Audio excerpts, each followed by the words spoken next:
Hi, boys and girls. This is Ms. Kathy. I'm so happy you've joined me today for another story just for you. Today's story is Chapter 7, The Two Crows.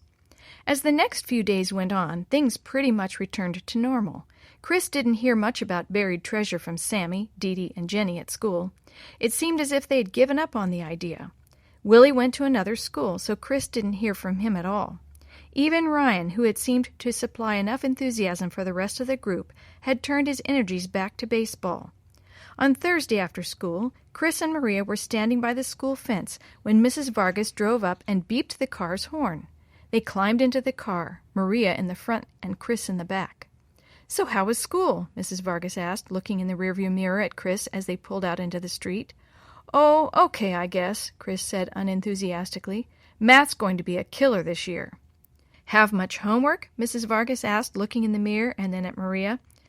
"None," Maria said, as cheerful as usual. "A little," Chris said, almost in a moan. "Well, I want to do a little shopping on the way home," Mrs. Vargas said. "There's a new fabric store on the east side of town I want to check out. You two are welcome to come in and look around if you want, or you can stay in the car and do your homework." The car left the main road and pulled onto the freeway. "I'll stay here," Chris said, still without enthusiasm. "Hey, Chris, I'll help you with your math if you want," Maria said. "Sure," he said. "That's a nice older sister," Mrs. Vargas said. "Chris, can you say thank you?" Chris looked up. "Why? She hasn't done anything yet." "Chris," Mrs. Vargas said, "shame on you. She did, too, do something. She offered to help you." "That's all right, Mom," Maria said. "He's just in a bad mood." "Yeah, Maria's right," Chris said. "I am in a bad mood. I have been all week." "Why?" Mom asked. "Because your treasure hunt didn't work out?" "Yeah, I guess so," he said. "But why did you all give up so easily?" Mrs. Vargas asked. The car got into the right lane and pulled off the freeway. Chris looked ahead at an area of town he had never been in before. Most of the area was filled with factory fronts and warehouses. "I guess we just ran out of ideas," Maria said. "Chris, it's not your fault any more than it is anyone else's." Chris was silent. Something about this area rang a bell in the back of his mind. The car jolted and felt as if something was pulling on the tires of the car. "What's wrong with the car, Mom?" Maria asked. "Oh, it's just this road, Maria. They paved over some old railroad tracks here. The pavement is kind of rough." Suddenly, the bumping and pulling stopped. "There, that's better," Mrs. Vargas said. "See, the old tracks go that way." Chris looked out the left window and saw that the old railroad tracks in the pavement led to an old rickety bridge that seemed to be out in the middle of nowhere. Alarm bells rang in his head. "Now we're past the old factory part of town and into a newer section," Mrs. Vargas said. "And right over there is my store." She pulled into a parking lot and parked the car. "I'll just be a minute," Mrs. Vargas said, closing her car door behind her. Chris's head was whirling with ideas, and he barely heard her. Suddenly he called after her, "Mom, is it okay if I check out something we drove by over there?" He pointed back the way they had come. "I guess so," Mrs. Vargas said, "but watch for traffic and don't go too far. I'll be right back."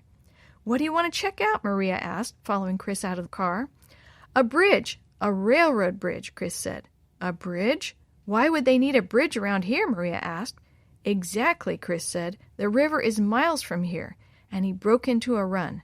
"Chris, wait!" Maria ran after him. Chris looked both ways, then bolted across the intersection. Maria was breathing hard 2 blocks later when she caught up with him. Chris turned the corner and ran down the street. "Wait, Chris!" she shouted. "What's the hurry?" He stopped suddenly, and Maria saw what he was looking for. The old metal bridge was rusted and broken. It was probably the ugliest bridge that either of them had ever seen in their lives, but right now it looked beautiful to Chris. "So it's a bridge," Maria said. "So what?" "Don't you get it?" Chris said, walking over to the bridge and pointing to either side of it. "The river ran right through here." Maria's eyes opened wide. "Look," she said after a long minute. They both looked at the side of the bridge where a metal plaque read 1901. Chris looked at the empty lot covered with sand on either side of the metal bridge. "If this is the riverbed here, then all we have to do is—" His mouth dropped open as he looked toward the east. Chris looked past the shadows that he and Maria cast, past the intersection that marked the end of the factory section, and past the shadows of the tall buildings. On the hill beyond, a new neighborhood of houses was being built. At the top of that knoll were two giant boulders standing up on end. With their broken, jagged tops, and with the evening sun shining bright on them, the boulders looked like two giant birds. "Crows?" Maria finally asked. "Crows," Chris agreed. "They've got to be." He took a step toward them. "Chris, no," Maria said. "That's too far. Mom said she'd be right out. Let's go back and get the rest of the kids." Chris looked back at her. "It'll be dark before we can get everyone out here."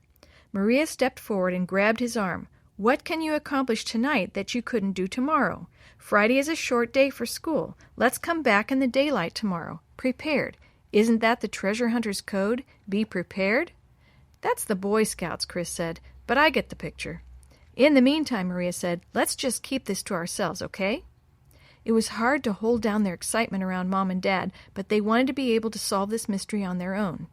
"You seem to be in a happier mood," Mom said. "I guess Maria should have helped you with your math sooner." Then she went off to put Yo-Yo in bed. They called Willie that night and told him the new plan.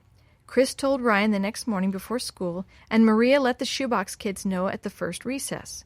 School ended right after lunch the next day, and they were all eager and excited to find the end of their mystery. Sammy's house was closest to the place where Chris and Maria had seen the boulders, so that was their meeting place. From there, they pedaled their bikes over to the new subdivision and the giant boulders. "They don't look like crows to me," Sammy said as they stood beneath them and looked up. "I think they look like parrots." "Naw, parrots have fatter beaks," Willie said. "I think they're more like buzzards." "Whatever, guys," Chris said. "They look more like crows than anything else we've seen around here." "But how do you know they didn't just bring those two boulders in here when they started building these houses?" Jenny asked. "I don't think they could lift boulders that big," Chris said. "It could happen," Jenny said. "Look, it's the best lead we have," Chris said, starting to get angry. "I think we have to have a little faith here." "Well, what do we do now?" Sammy asked. "The map said look for a sombrero and head toward it," Maria said. "All I see are houses." Dee Dee whirled and looked around them. "I think," Chris said, "someone is going to have to climb one of the crows and look around. Who's going to do it?" Chris looked at the gang, but no one volunteered. "This is your party, Chris," Sammy said. "I say it's you." "I vote for Chris," Willie shouted. "Everyone else for Chris? Shout yay," Sammy called. "Yay!" "Congratulations," Willie said, pulling a rope from his backpack. "You've just been elected King of the Crows." Chris looked at the kids, then up at the huge boulders. He shook his head. "What am I getting myself into?"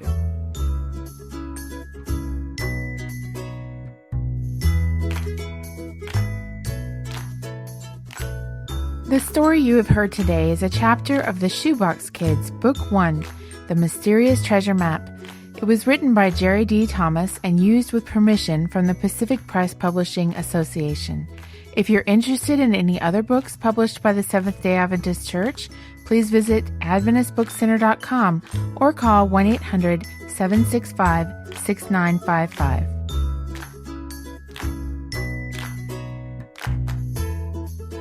This podcast is a production of the Carolina Conference of the Seventh-day Adventist Church.